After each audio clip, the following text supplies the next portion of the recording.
大家好，我是田园。今天给大家分享一个营养早餐饼做法。首先，我们把50克提前泡软的粉条先焯水到断生的状态。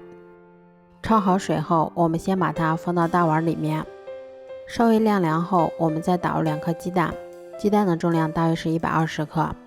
接着我们先加入1把胡萝卜丝，然后再加入适量的洋葱和土豆丝，最后再加入1勺盐、1勺五香粉。都加好后，我们用筷子先把它们充分搅拌均匀。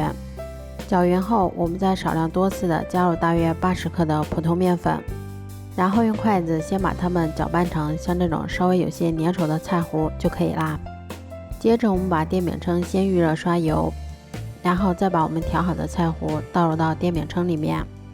接着我们再用铲子先给它摊平整一些，最后我们在表面再撒上一些白芝麻增香。